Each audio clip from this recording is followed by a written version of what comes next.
I'm worried and also somewhat enthusiastic at the same time, which I think kind of describes the entire world and the market right now. So last week they had a rollback of a very important rule called the Volcker rule. And Paul Volcker was the Fed chairman back in the late 70s, early 80s, and he was the one who was really credited for controlling out of control inflation. So back in 2008, during the mortgage debacle, by 2010, Dodd-Frank was passed. And in that law, they said that banks could no longer invest people's money because, as we know, they'd been somewhat irresponsible with that. Last week, that notion was rolled back by the government. They said that banks can now start to invest in derivatives, which means that banks have, the big banks mainly, have about $40 billion worth of money that they can actually buy investments with, which is basically savers' money, but still. So that's the enthusiastic part, in that that could help the market. The worrisome part comes from the fact that the Fed immediately came out and said, based on the stress tests that the bank had, they'd have to lower their dividends, and they also could not do any corporate buybacks, at least for the following quarter. So that's why we are stuck in the middle here with the financial sector. And actually today we've seen the financial sector go up, which is what makes it so interesting, because it's been a real laggard. Financials and energy have been really two of the worst performing sectors in the whole market this year. And energy's had its up and downs, but financials have really been basically having its downs. And so the fact that JP Morgan and Goldman Sachs can actually do more investments, and the fact that the bank stocks are up today, is worth watching. Because if they can stay up, I think that will be healthy for the overall market in terms of equities. And if today is just a one-day blip and they turn down, that could mean that we're in for some bumpy times as we get through the next couple of weeks. And if we just want to look at an ETF, I like to look at ETFs because they're baskets. So XLF is the basket of the big bank stocks. It's sitting at technically on the chart, a super critical point. If it can close over $23, which is right on a 50-day moving average, and then hold that area as we go into the next 24 hours, I think you have a very low risk investment in the banks in terms of buying it. However, the flip side, cannot ignore that, is if it gets there and fails it, then I wouldn't be so quick to invest in the banks. Well, really this whole idea of deflation, inflation has rested on the argument that food prices have been extremely low.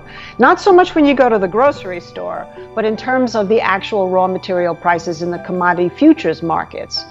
And so last week they were kind of hanging on, and then China came out and said that they were questioning whether or not there was going to be a contamination as far as, like, for example, soybeans, because they'd already found it in meat, and that sent the prices down. Well, today, being Tuesday, the USDA came out and said that the acreage that has been planted, particularly in corn, but also in soybeans and wheat, was less than what was expected.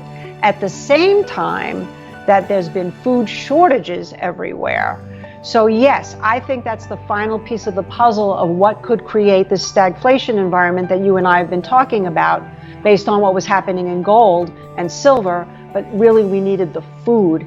And so that's something I'm really looking at for the next 6 months in 2020. Well, another concern is this whole notion of deglobalization, because what's happening now is countries are trying to be more self-reliant and less trade. That's where you can really get into a food hoarding, so that they have enough food to feed the people in their countries. And with the food shortage, that is going to be a concern. And if there's less crops planted, that adds to the concern.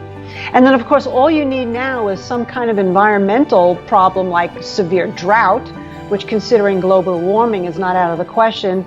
And you've got yourself a situation where, for speculators, it would be fun to buy corn, wheat, and soybeans, but for the economy, it would not be so much fun, because it would create a stagflation environment.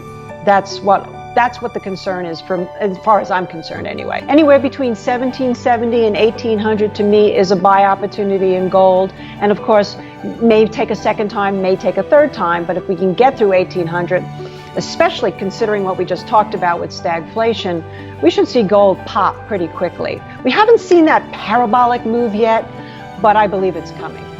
Well, here's where people are looking to the Federal Reserve to come in with more stimulus and for the government to come in with more stimulus. There has been some talk, I heard yesterday, of the government possibly giving money to people who will go back to work. So it's sort of a re-employment bonus as opposed to a bonus for having to stay home. So the stimulus has to be watched in terms of how much can be spurred. But I think with this rising cases, what I'm really watching for is what happens in terms of the deaths, because the death rate is still relatively low and the recovery rate is still relatively high. If that changes, I will be far more concerned about things shutting down again. So right now what we're seeing is not so much of many other businesses reopening, but we're not seeing ones that are open shutting down. That death rate will be key. Well, if there's a silver lining in all of this, it should be that people will be more vigilant about wearing masks. I mean, it's incredible how many people still go out without a mask. And that's one of the reasons why we're seeing the spread, that in the congregation. So if people become more aware, I mean, in Asian countries, because they've had so many flus throughout the years, a lot of people wear masks just as a general part of how they go out. In this country, it's such an alien concept that as it becomes more and more accepted, that should help. That, of course, in a vaccine, which we're all hoping for.